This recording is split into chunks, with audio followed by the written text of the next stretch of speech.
Let me start it like this because this is exactly how it felt in that moment. The courtroom was quiet in a way that makes your ears ring, the kind of quiet where you know something bad is about to land, and I was standing there thinking, well, this is it. This is how my story ends, not with fireworks or drama, just a gavel and a number of years that somebody else decided I deserved. I was 73 years old, wearing a borrowed suit that smelled like storage hands, shaking just enough that I had to keep them clasped together, and the judge was already leaning forward like she'd made up her mind before I even walked in. And then the doors behind me slammed open so hard the sound bounced off the walls, and every single head in that room turned at the same time, including mine. Yeah, that happened. A man walked in with 2 federal marshals behind him. Calm as a Sunday morning suit, pressed sharp eyes locked straight ahead, and when he stopped, he didn't stop next to me, he stopped right in front of the cop who'd put me there. Then he flashed a badge, real slow, real deliberate, and I watched the color drain out of that cop's face like someone pulled a plug. That was my son.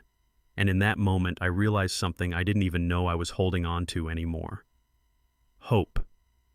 Now, before you think this is some movie nonsense, let me back up and tell you how a man like me ended up there in the first place, because I wasn't out looking for trouble. I never was. I spent most of my life fixing broken things, boilers, pipes, school basements. Nobody wanted to crawl into the kind of work where if you do it right, nobody notices you did anything at all. I lived in a small place outside Clearwater Springs' quiet street. Nothing fancy, but it was mine.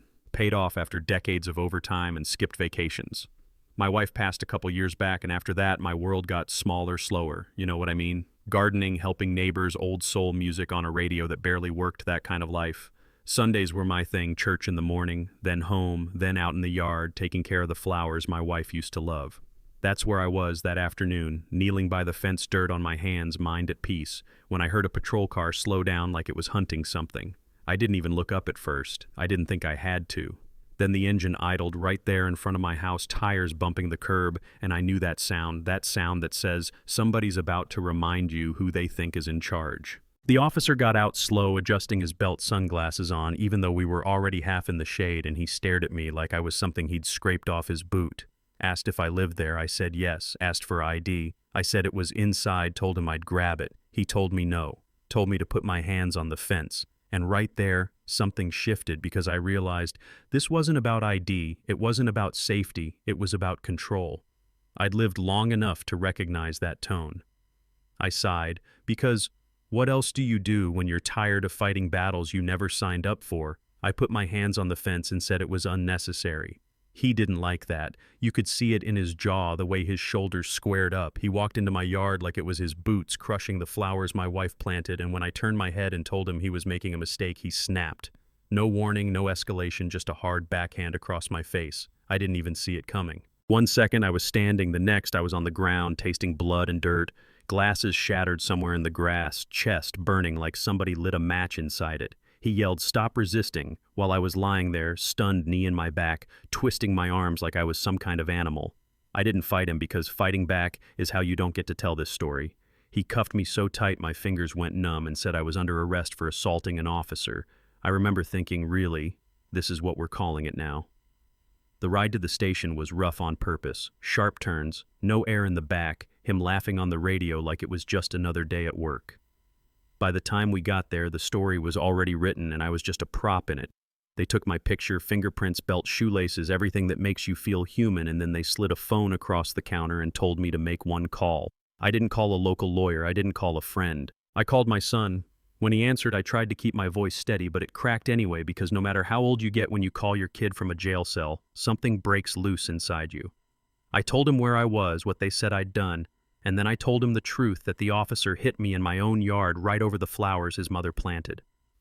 There was this silence on the line, not confusion, not shock, but focus, like a switch flipped. He told me not to say anything, not to sign anything, and that he was coming. When I hung up, the officer laughed, asked who I called, and for the first time since he hit me, I smiled. Small smile, bloody smile, but real.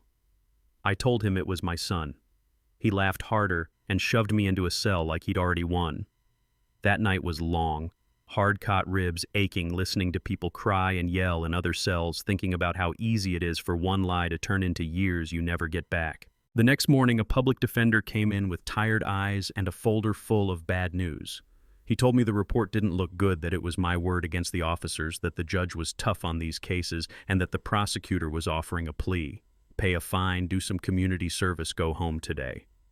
It sounded tempting, I won't lie. Sitting in that room, sore and tired, it felt like the door was right there. But that door came with a price, admitting I did something I didn't do, carrying that label for the rest of whatever time I had left. I remembered my son's voice, calm and firm, telling me not to sign anything. So I said no. The defender looked at me like I was crazy, told me bail was set high and I'd sit in jail for months waiting for trial unless I could pay it. And that's when my son walked in. No announcement, no drama, just him standing in the doorway like gravity changed direction. He looked at my face, the bruises, the swelling, and put a hand on my shoulder, gentle, steady. Asked if I was okay. I told him I was now. He told the public defender he was done, opened his briefcase, and I saw things I didn't understand, federal paperwork devices that looked expensive. And for the first time I realized my son wasn't just coming to help me, he was coming to dismantle something. He told me quietly that I wasn't the first person this officer had done this to, just the first one with someone who could force the truth into the light. 3 weeks later, we were back in that courtroom, same judge, same prosecutor, same officer on the stand telling his story like he'd practiced it in the mirror. Anonymous call, suspicious behavior, fear for his life, body camera malfunctioned. The judge nodded along like she'd heard it 100 times, like she already knew how she was going to rule.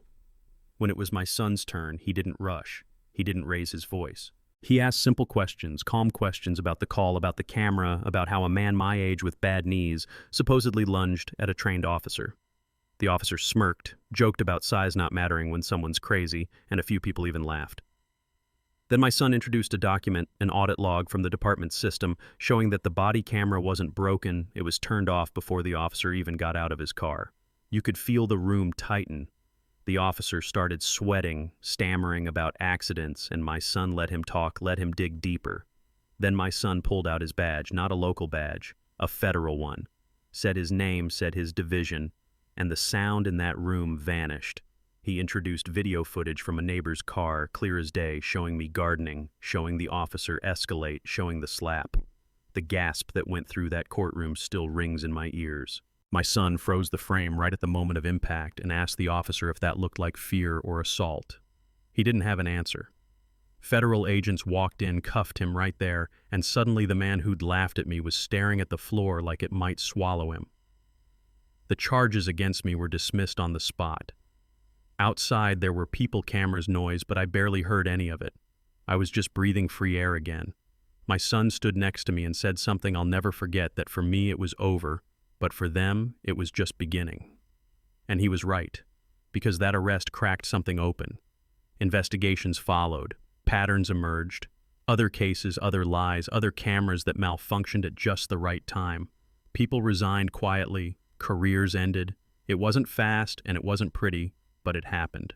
I went back home, fixed the fence, replanted the flowers, because rebuilding something small is how you remind yourself you're still here. One afternoon, my son came by in jeans instead of a suit, and we sat on the porch while I watered the new plants. I told him I never wanted money or attention, just dignity. He told me it wasn't about punishment, it was about making the next person think twice before using power like a weapon. And that's where I want to leave this with you, because this story feels good, it feels like justice, but ask yourself this. What if my son hadn't walked through that door? What if that video didn't exist? What if the neighbor's car wasn't there that day? How many people are sitting in cells right now because the ending didn't flip in their favor? So tell me what you think. Was this justice, or was it luck wrapped in timing? Should the people who helped the lie survive face consequences too? And if you've ever seen something like this, power being abused right in front of you, what did you do and what would you do now?